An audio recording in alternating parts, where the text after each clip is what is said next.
so fun seeing what you've been doing with the game. I've seen lots of creation shared each week, and I wish I were that creative. I mean, wow. While everyone has been discovering new hobbies, I have been logging in each day to collect a new adventure crystal, which lets me play life-size adventures in augmented reality in various parts of my home. We are very lucky today that we have 4 members of the Dungeons team with us. Here's Mariana at the Nintendo Switch. Hello. Here's Chris at the PC. Here's David at the PlayStation 4.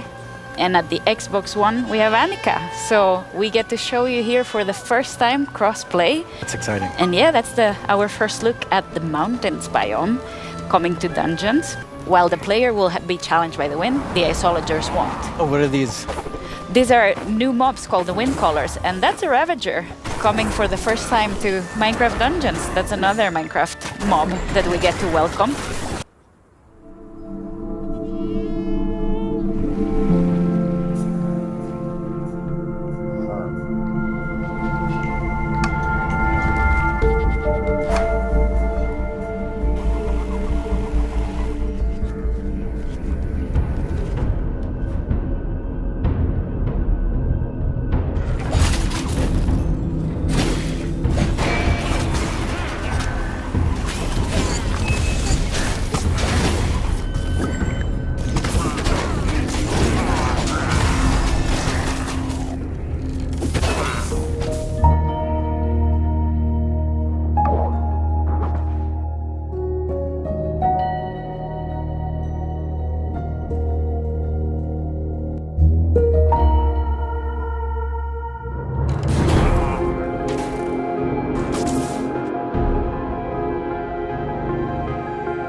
Hi, I'm Agnes.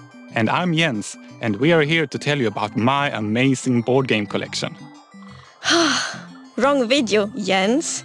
We are actually here to tell you how you can vote a new mob into Minecraft during this year's Minecraft Live.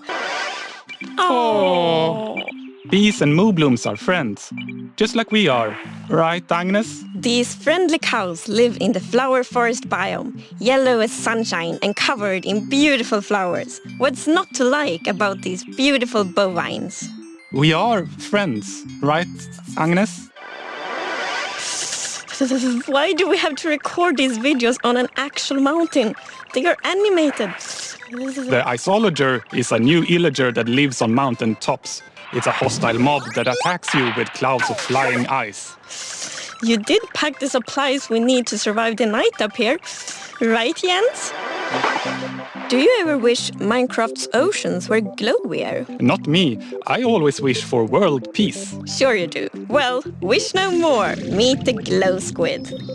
Wow. What was I meant to say again? Vote for Minecraft?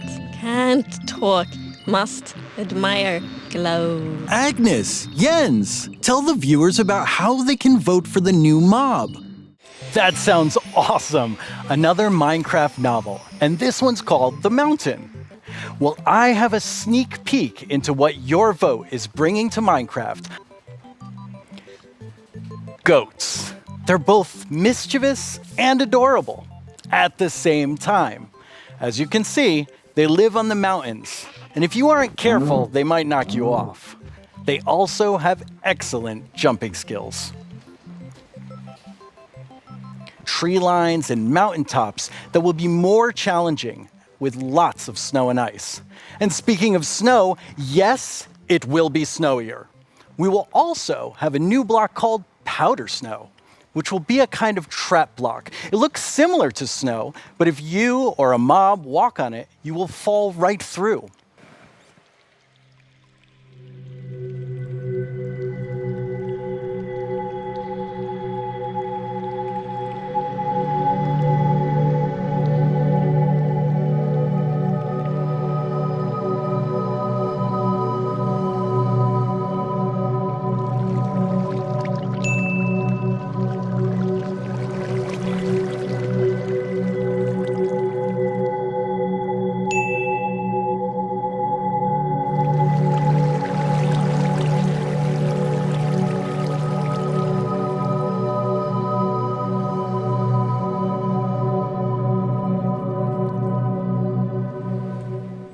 from the overworld, and this is called an azalea tree. So it's a unique type of tree that it'll be easy to spot for players, and if you actually find this and start going down its roots, you will find a lush cave there. So this is another part of adding strategy to mining, where there are certain landmarks which will allow you to understand what you're doing in the game. So this will actually make you fall through. However, after a few seconds, it'll come back up. So it's kind of this like platforming block that allows you to just, continue platforming over and over again, which I hope is really exciting for, content creators making maps. Yeah, you can build like your own platforming levels, and then they will repair themselves. That's kind of neat. It's so beautiful in there. It's amazing. Yeah. Yeah, it's exciting. You've also worked on improving the cave generation. Yes. Yeah, so as you can see here, this is drastically different to what caves used to look like. And there's definitely still the old style of caves, but we wanted to make sure that there was much more variety in the sort of caves and the shapes and the sizes you could get. And even here, you can see that there's some water underground. Yes. So we actually added something we call local water levels. So in one cave might find like a cave lake, and another cave might not have that one. And this also means that we get naturally generated waterfalls, which is so pretty. And it also kind of gives like new ways to traverse the underground. You can actually go cave rafting. Yeah, so you'll see in a bit that our player here will actually use a boat to raft. And that is just such an exciting opportunity to be able to traverse the caves in a very different way than you used to. Yeah, we were playtesting, and then one of the devs like, look at this, it's so fun, and all of us just started to go with the boat on the waterfalls. It was a lot of fun. So another thing to note here is that you could see that a lot of the ores were actually glowing. Yes, so we have the dripstone caves biome. And whenever I think about the idea of a cave update, the image of stalagmites and stalactites comes into my head. But adding these are pretty difficult. It's a very unique shape that Minecraft isn't really accustomed to. But I think the way that the artist put it into Minecraft works quite well. And of course, there's some mechanics surrounding this. So you can see that someone destroyed the block up the top, and so the dripstone fell down. And also, unfortunately for this zombie here, if you fall on these dripstones, you will get hurt. Poor zombie. So actually, if you put a cauldron under a stalactite, it will fill up with water. So it's renewable water. So if we look at the video, we can actually see that it's basically this growth. And this is called the Skulk blocks. And one of the blocks is called the Skulk Sensor. This is the new redstone block. As you can see, when you place or destroy a block, or if you have footsteps, it'll actually detect the vibrations around and then emit a redstone signal. And as you can see here, I walked next to the Skulk Sensor, and it's actually kind of doing an infinite loop where the piston is causing a vibration, and then it's activating the Skulk Sensor and going over and over again. But here, I've actually put a wool block in between the piston, which prevents the signal from going to the Skulk Sensor. That we get wireless redstone thanks to the Skulk Sensor. Yes. So, and we didn't even plan to add it, but then when we started playtesting, we're like, wait, we got wireless redstone, and that's so exciting. And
scariness look in Minecraft? Because we want it to be very scary, and we didn't want to take away from the scariness, but we felt, let's add some derpiness to it.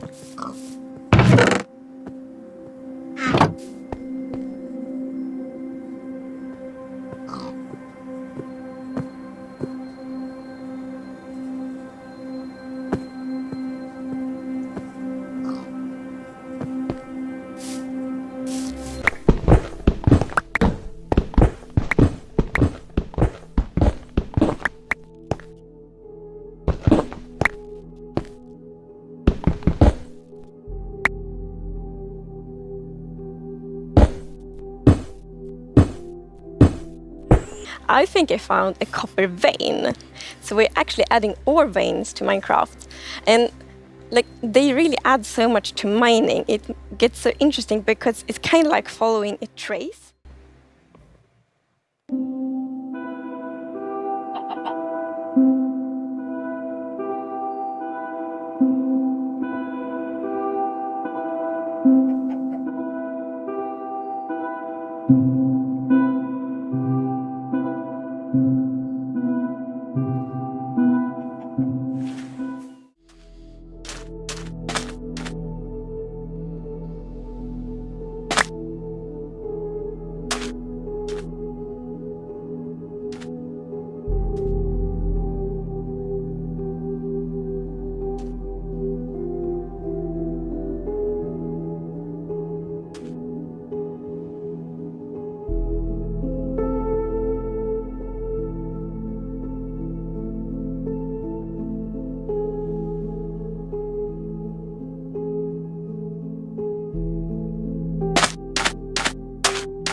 Yes, so we're actually adding a new system called the Archaeology System. In this system, you're basically going to find these excavation sites all throughout your world. And you can make this new tool called the brush that is going to help you uncover the mysteries of all these dig sites. So you come to one of these ancient structures and you can sort of use the brush to clear away some of the rubble that may have collapsed in those structures. And sometimes you might even find something shiny inside them. But, and this is important, if you are not careful enough, like in real life, you can destroy that artifact. And when that artifact is gone, that artifact and all the secrets it held are gone forever. But if you're careful enough, if you take your time and you're deliberate, you can get some of those hidden artifacts. And for example, here we got a ceramic shard, which is basically how whoever lived here used to tell and pass on their stories.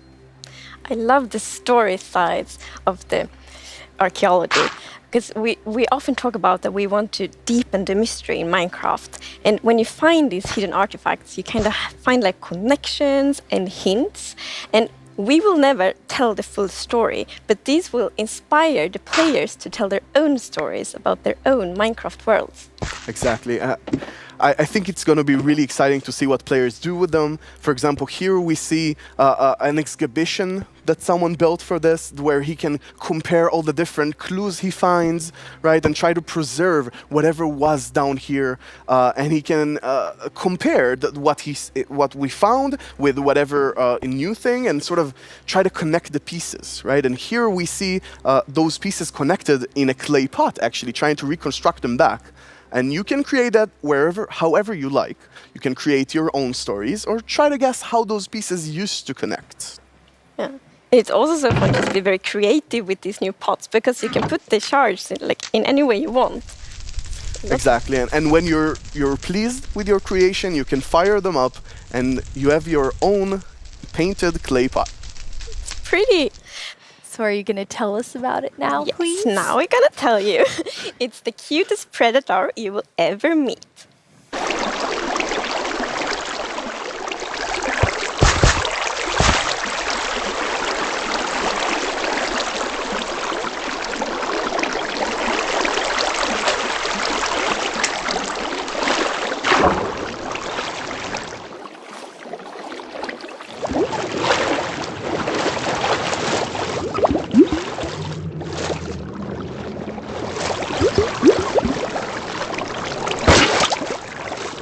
I didn't think it could get Look, cuter, I know. but That is just so cute. I don't know how to handle it, but it's so cute.